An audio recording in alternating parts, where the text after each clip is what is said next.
Hi everyone, today we are going to be talking about conflict resolution in the organization, right? We know that in the organization, conflict is inevitable, right? There is no way there will not be conflict, and there are many reasons for that, right? There are many reasons why conflict may have to occur. In other words, it's inevitable, right? Some of those reasons, it could be due to organizational behavior. Yeah, the organization steps and what they expect you and every other thing, your code of dress and every other thing, all of those things, the values of the organization.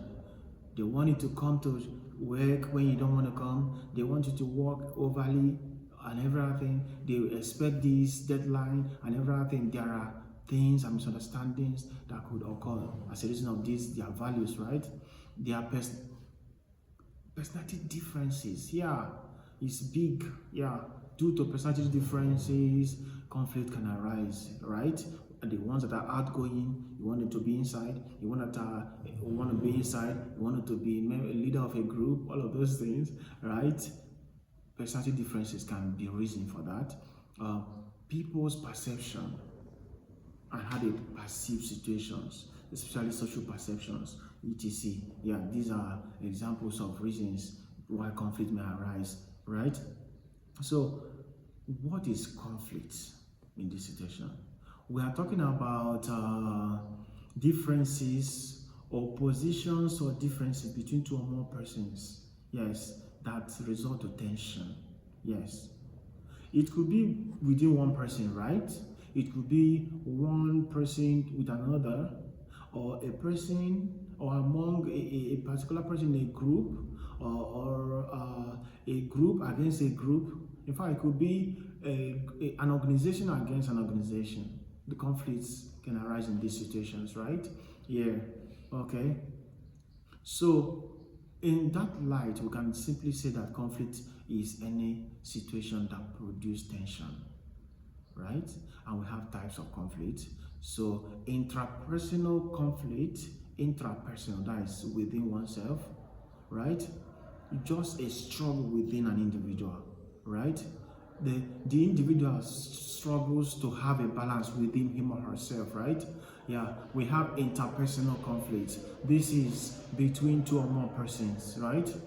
The others, another type is intergroup conflict between two or groups in an organization, right? The departments or units, at that point you are seeing Department of Psychology against Department of Sociology, right? In your organization, you may be seeing Department of the oh boy, okay. Okay, so you understand, right? The tech group is having problem with the accounting group, for example, or the marketing group. All of those things, they didn't bring the paper on time. They didn't print it. Oh, this is not what I gave you to print, and everything. And the okay, that is by the way, right? Okay. We also have inter-organizational conflict. Like I said, intrapersonal, interpersonal, intergroup. We have inter-organizational now. Yes, two or more organizations could have problem in that regards, right? Yeah. Now, what are the causes of conflict? Organizational conflict. What are the causes? So there are differences in values.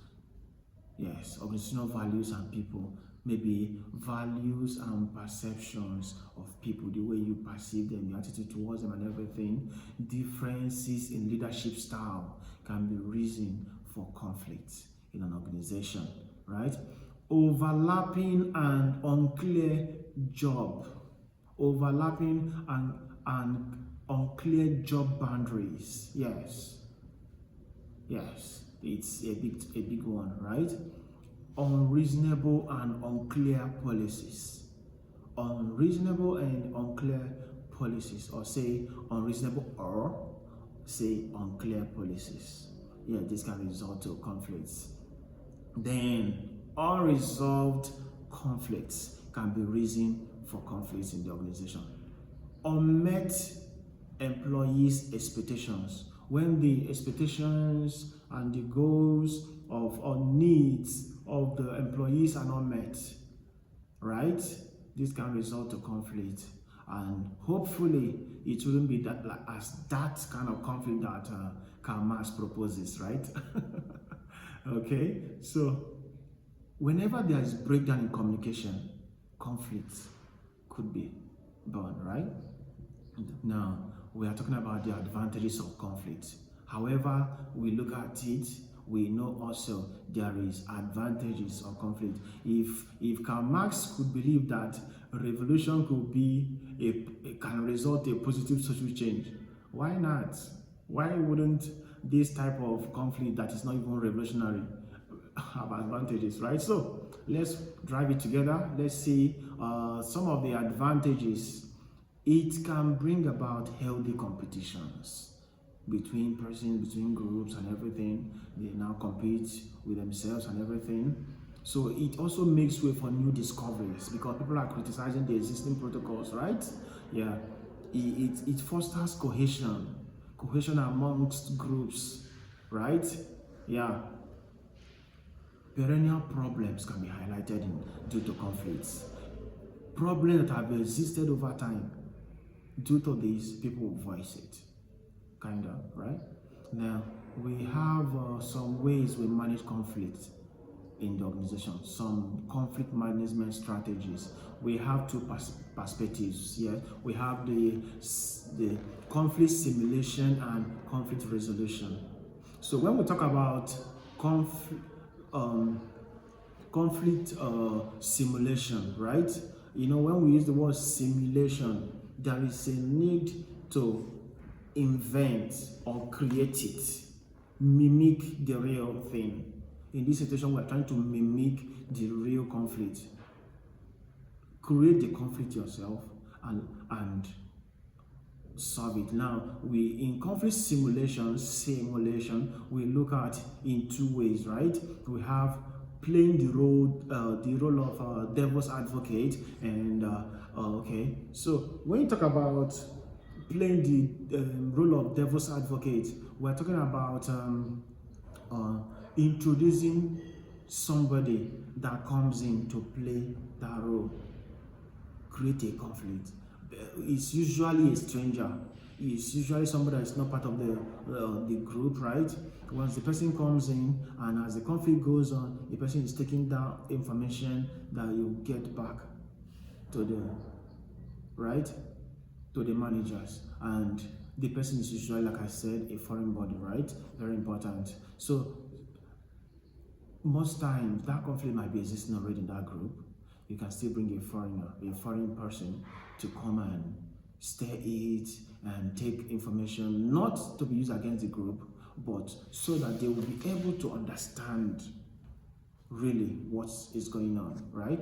Now, another type of conflict simulation is the one we call the dialectics method. Yes, the dialectics. We use arguments here, argumentative strategy. People argue it out, right? So we see the one that wins and everything. Okay, this group is better than this group. Argue for or against that, right? So you see that you have enough reason why the marketing group as your own group is better than the tech group and everything, and you may have to have a need to criticize the other group, and from there you are opening up some of their limitations and weaknesses and everything, right? So now we are done with the simulation methods of conflict resolution. We have talked about playing the role of devil's advocate and argument or dialectics method, right? Now the second type of conflict resolution we're talking about is the conflict resolution. Yes, the conflict resolution perspective, right? All you do here, you bargain. In that conflict, try to bargain, or you compromise, right? You lose some, you win some, right? You appeal. If there is a situation you need to appeal, you just have to do that. So this is conflict resolution, and this is conflict in the organization, and we have looked at the individual level, the intergroup level, interpersonal level, interorganizational level, and we have looked at causes and ways also to solve them. So thank you, and see you in the next video.